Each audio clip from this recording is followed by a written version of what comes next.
An inflection point is something that can have a seismic impact, what we call a 10x impact on the business model as you know it today. When we sit back and look at what we're dealing with COVID-19, I would say we are at an inflection point right now.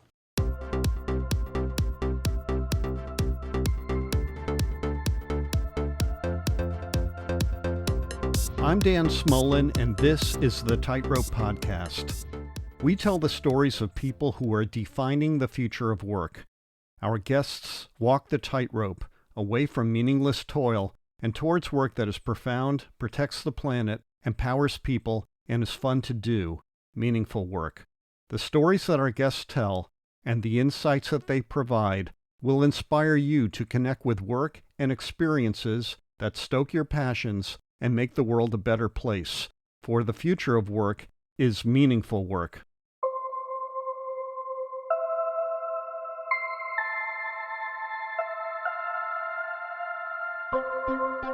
On this episode, we revisit CEO and founder of Pivoting Strategies, Carla Fleming. Carla first appeared on the Tightrope podcast back in 2018. We turned to Carla because she has teleworked for half of her career.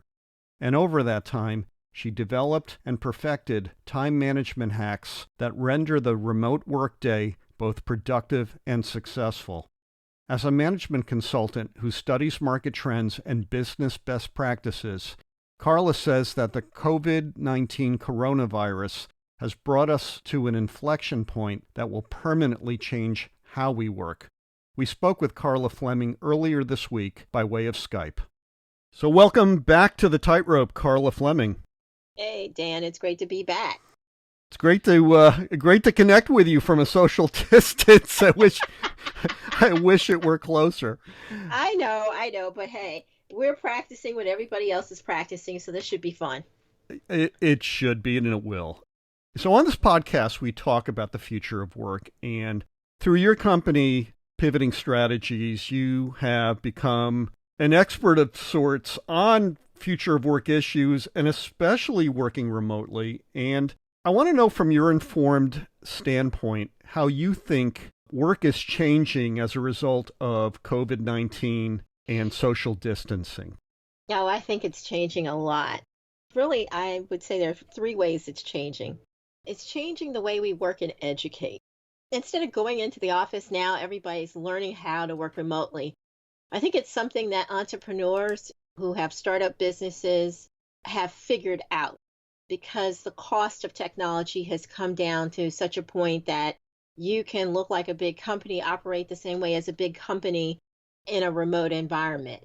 You can find a lot of the same tools that you might have had, whether it was email, whether it was storage for, your files, or finding an accounting solution that's affordable but it is in the cloud. So it's given you a window into what an entrepreneur has to think about, everything from the technology to the bandwidth to, well, what kind of computer and do I have, the appropriate technology? And it's quite affordable. I think from an education standpoint, I empathize with the parents. I would say I sympathize with the parents that are dealing with this, because now they're multitasking in a totally different way. You may have been multitasking at work, where you might have been on a call, you might have been answering email or responding to somebody on Slack or instant messaging. And now you've got this additional component, whether it's you and a spouse sharing a computer and somebody has to share time, kind of like when we, back in the 60s when we didn't have enough high schools or whatever, people kind of time shifted, meaning some folks would go to school in the morning from, maybe 8 to 1, and then the rest of the students would go to school from, 1 to 5. Well, we're back in a way to figuring out how to manage our time smartly. So I think a lot of the folks that have kids at home, the priority will be, I need to work, but you're going to have to time shift to address how you do that. Meaning you may work in the morning, get up early instead of having a commute and all that. In the morning, you may go do your workout and come back, do some work. Then the kids need to be online for school, say 8:30. So maybe between then and say noon, You're working with the kids to get them on board. If their teacher isn't engaged, you've got to figure out how to get them to, in a way, become very disciplined about sitting down, just like you as the adult do, to Mm. get work done. So I think that's huge. And just trying to find resources to help parents, because now you are the teacher, not necessarily the teacher in the classroom. And now you have to teach. So you know where your strengths are and you know what your weaknesses are. How do you find the resources to do that? I think the second thing that's really challenging with COVID-19 is mental health. That's a big one. I feel like folks are struggling to figure out, how do I make this thing work, meaning working from home. But then, depending on the size of your house, you may be very close to each other, so it's hard to find a way to get work done. In other cases, you're distant. But the thing is, you're used to having a routine, and that routine is disrupted. So now you have to create a new routine, somewhat similar to what you had, somewhat different because of the environment you're in. And then it's like, well, how do I, if you're an extrovert, or even if you're an introvert, you still want to talk to people. Now, how do you talk to people? And then the third thing I would say is companies are now having to have a remote working strategy where they didn't necessarily have to before. So I'll give you an example. Just did some research looking at how people are thinking about remote, and Gartner is getting a lot of calls from companies saying, how do I do this remote thing? And what Gartner is finding is that 1/3 of folks kind of sort of had some capability out there for working remote, and 1/3 had no remote plan. I'm So, sure. so think of it this way: 2/3 of companies, based on what Gartner's seeing, don't have a remote plan or have a very limited remote plan. And now all of a sudden you're having to scale up to 100% remote. On top of that, people were thinking they didn't need their VPN, virtual private network. And then some were thinking, we'll just get rid of it, because what the VPN does is it allows you to encrypt messages, email, all that stuff, sending and receiving. So Hmm. if you're a large enterprise like I was when I was working for IBM, you didn't sign on to IBM systems without signing on to the VPN first. And so that is encryption, it's security, with all the cybersecurity attacks, very much needed. I still have a VPN, even, for myself. I went to my local, wherever I have my smartphone service, I said I need a VPN because it's not safe to be transmitting and sitting in your local coffee shop and getting on their Wi-Fi and thinking that your communication is secure, because it's not. Right. So for me, it was just, good practice to have a VPN. So those are the three things I think that are really changing: is how we work, how we educate, how we think about mental health. And then companies actually have to have a strategy. You can't ignore it anymore. So you mentioned a few things. You mentioned time management, Mm-hmm. which is super critical, especially given the fact that people with children at home who are now home learning are sharing resources. Mm-hmm. You also have place management. Mm-hmm. Not everybody lives in a McMansion. I have mentioned to you I live in about 1,000 to 1,200 square feet. So we've got time and we've got place. That is a lot of heavy lifting Yeah. for people who are not used to, like you or I, remote working. Yeah. So my question to you is, how do you help somebody scaffold into that, especially when all of a sudden they're learning about WebEx and Skype and Zoom and how to dress the set, so to speak, so that it doesn't look like they've got drying laundry hanging behind them during a session? I know. Okay, so I have worked remotely about half of my career. And so that means I've worked remotely when I've been based in the US, and I've worked with my peers in the company all over the country. I've worked remotely globally. So I've sat in the US and I've really run the clock. So meaning when I was dealing with Europe, I was, 8 o'clock, that was the first call. So, Mm-hmm. you had to be at your desk at 8 to get going. And then, by noon, I was done with them. And then by 1 o'clock, noon or 1 o'clock, I was on with the US team. Ah, And so I go till about 5. Then, depending on daylight saving time, sometimes I was 12 hours ahead, they were 12 hours, Asia was 12 hours ahead, or 14. Then I might be on at like 7, 8, 9 o'clock at night talking to Asia. And I did that for literally that global position for 5 years. Oh, wow. So it didn't allow for a life outside, to think you could do much in the evening. But it also made it challenging, during the day. You knew you had to be somewhere and you had to live by that calendar. So the first thing I'm going to say is nothing gets done without it getting on the calendar. And I literally mean that. Even when I'm out prospecting or networking or sitting down with a client, it's like pull out your calendar, let's get on the calendar. What's your availability? Right. And so I've been very structured with having a calendar. And I say that to say in the remote environment, you don't have time for the casual conversation because we're social distancing. And people, and depending on the size of the company, the bigger the company, the more meetings there are, and the more there you could be double and triple booked. I mean, there were times when I've seen executives sit on 2 calls because they needed to be on both. And so they're sitting on their cell phone and they're sitting on their phone and they're sitting on their laptop conducting business, right? So your ability to manage your calendar in a remote environment is number one. If you don't master that, you're going to be in trouble. So introduce yourself to your Outlook calendar, your Gmail calendar, whatever that thing is, and get really good at being your own secretary in terms of scheduling. You have to make sure you have availability. There were times I would block off my calendar so I could go heads down. Now, sometimes you can do it, sometimes you can't, but you gotta block in time to actually do work. I would say have an accountability partner. Now, this is something that I learned by being in the entrepreneur space, and I think it really works. I have a couple of accountability partners. I don't just sit around with one. I have different ones for different reasons. But what it does is it gives you community. So schedule your accountability partner meeting. So if you're in a work environment and you're working remote, who's the person you work the closest with? Schedule an hour a week, 30 minutes, whatever that thing is, and have a standing meeting that you all commit to making and that everybody works around. That allows you to have community. That allows you to check in to say, how are you? Share tips on how you're surviving. But also it allows you to work on projects and get projects done. I find as an entrepreneur, I need those accountability meetings because I need community at the same time. So it does double duty. But I also say, really work hard at having an established start and end time. So one of the things I do is I have a paper journal, which I use, which has a calendar in it.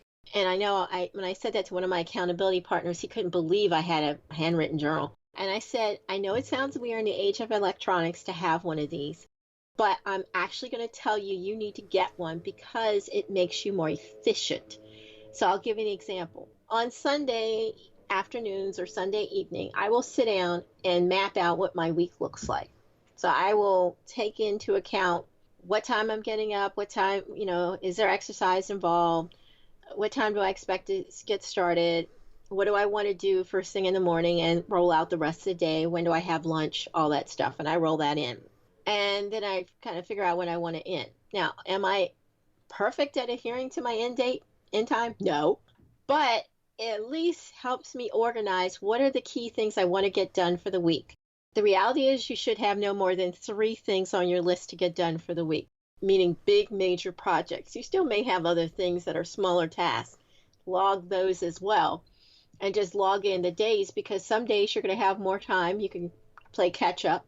Other times you may fall behind because, an emergency comes up and you got to deal with it. But your ability to map out, if you're working at home with kids, what time do you want the kids sitting down at the table to start doing their work? When do you want to have lunchtime? When do you want a break to go out in the backyard and run around or go take a walk? When do you want to get back? Who's cooking dinner which night? You and your partner may be trading off so that the other partner can get more work done or get on that 6 o'clock call that they need to get on. But your ability to schedule those things out and to manage yourself to that is going to be huge. And then the last thing I'll say is make sure you have time for lunch. I used to sit at my desk and eat lunch and work all the way through. That got old pretty fast. What I now do, and I live in about 1,200 square space, house as well, I go downstairs to eat. The mere fact of changing perspective and location for 15, 20, 30 minutes, an hour helps tremendously when I come back upstairs and I'm ready to get to work. I've had a chance to stretch, I've had a chance to walk, I've had a chance to maybe talk to, a family member. It's all of those things that you still know that you're human, you need to engage, you just change who you're engaging with for that period of time. And so I think those things have helped me, and I offer that up to others, to say you can survive this and you can actually thrive in this environment because you're able to, you don't have a commute. I'm going to add another thing. Get out of your jammies and put on work clothes. There's something about wearing the clothing of despair that does not set you up for a good day. Put on the kinds of clothes that you would normally put on if you're going out shopping or being seen by the public. There's something about putting on day clothes that, I don't know if you want to call it armor, but it does set your mind straight. My friend Billy, who we interviewed last week, he makes his bed every day. That's part of his regime. But that's right. You have to have, like you say, structure and regime in your life, time management, place management, people management, mental health management, as you mentioned, to make this all work. And I like your point about getting dressed because I finished up a online program on speaking, and we had to be on Zoom twice a week, visual. So you couldn't sit there with your name up there. It's like, unless your Wi-Fi was not great, but they wanted to see you. Of course. And I thought that was really important. I enjoyed it because, yes, I get dressed and I kind of wear casual clothes. But if I were to get online with a client, I would be a little bit more dressed or a little bit more polished. And I think that's important because you can get too comfortable and disrespect your role and your job and yourself if you don't take this seriously.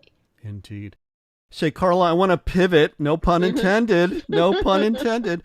So, Pivoting Strategies, your company, which you founded and you are the CEO of, I describe as being on the nexus of data analysis and compelling storytelling. So, the idea behind that is your clients gather a lot of data, which you help to turn into actionable information. But you don't stop there. You actually help people to craft stories about the brand and the enterprise and how that brand benefits and relates to people. So with that in mind, I wanted to ask you to talk about the relationship between data and storytelling now that we are all sheltered in place at home and social distancing from others. How's it all changing? What things do you think are going to become permanent and perhaps even better than we had before COVID-19 descended upon us? Oh, I think there's a lot. So the way I look at data is in a couple different ways. I think we spend a lot of time in industry talking about KPIs, key performance indicators.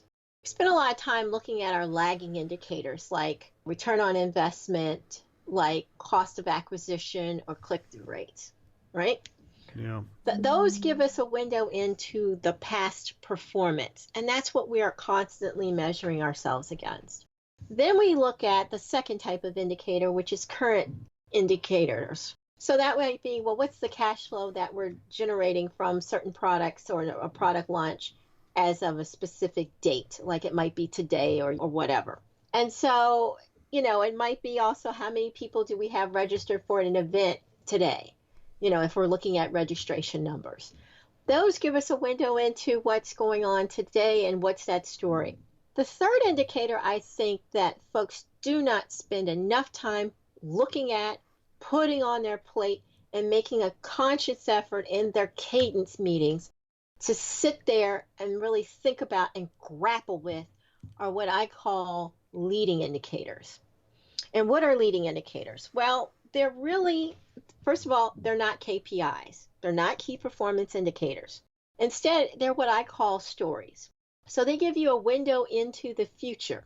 And they're not things that you think would go together. They're not a story all put together It's a lot of different things or different activities, trends. They're not facts yet. They could be conjecture with what these indicators look like. But at the end of the day, they come together, and depending on how you look at them, could begin to tell you a story about something that is considered an inflection point. An inflection point is something that can have a seismic impact, what we call a 10x impact on the business model as you know it today. When we sit back and look at what we're dealing with COVID-19, I would say we are at an inflection point right now.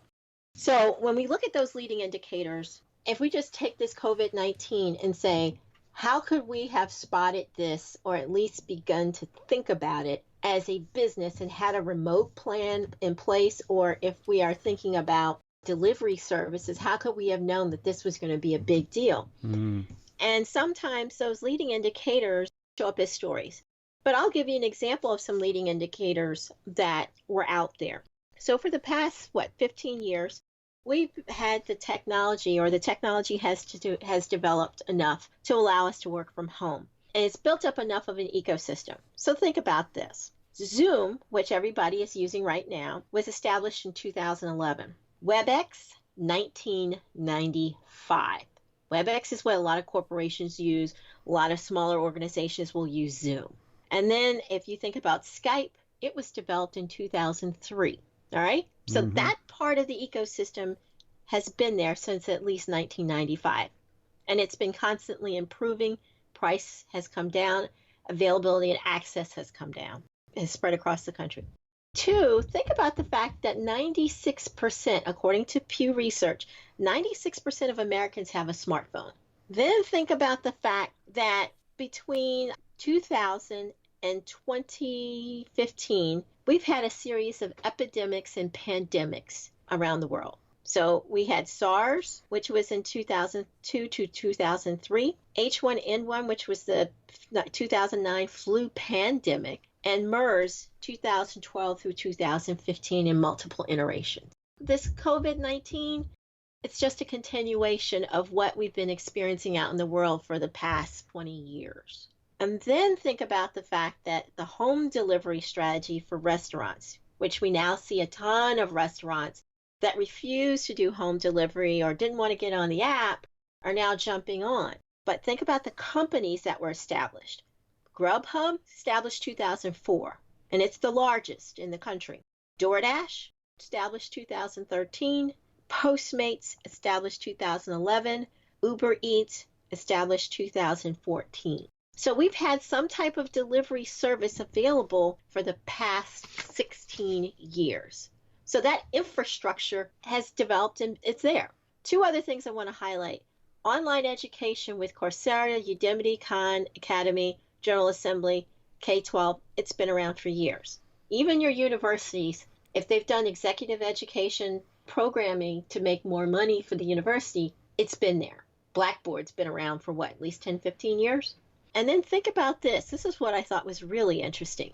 We're now dealing with hospitals having made the transition to electronic records and making the transition to electronic prescriptions. Well, guess what?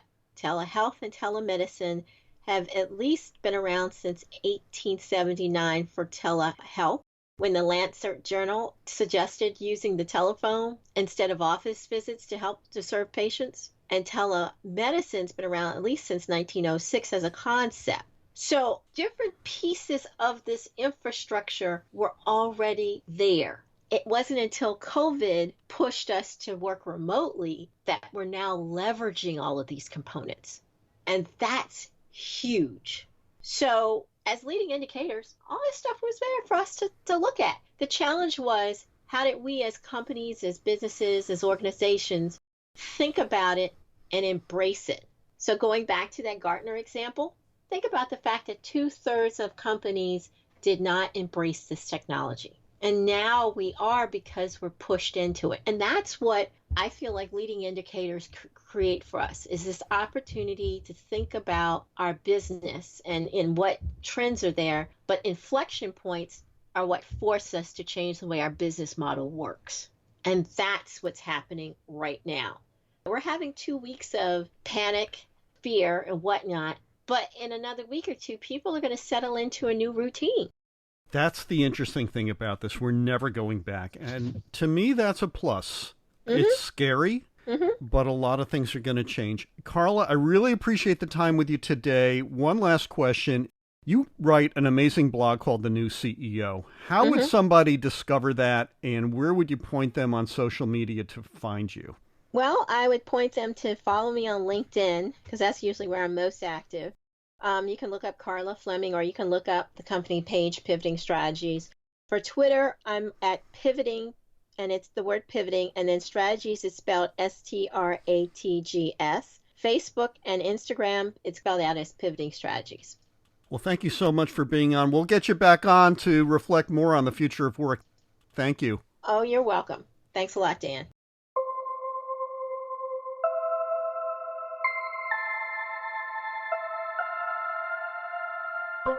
Links to Pivoting Strategies social media and to the past episode featuring Carla Fleming are provided in the show notes for this episode at dansmolen.com. Please join us again for more inspiring stories from people who walk the tightrope to seek and do meaningful work. You can subscribe to us wherever you get podcasts or listen to current and past episodes on our website at dansmolen.com. I'm Dan Smolen, and this is the Tightrope Podcast. Together, let's walk the tightrope to find and do meaningful work, for the future of work is meaningful work. And do remember this, our best days lie ahead. Let's connect again next week.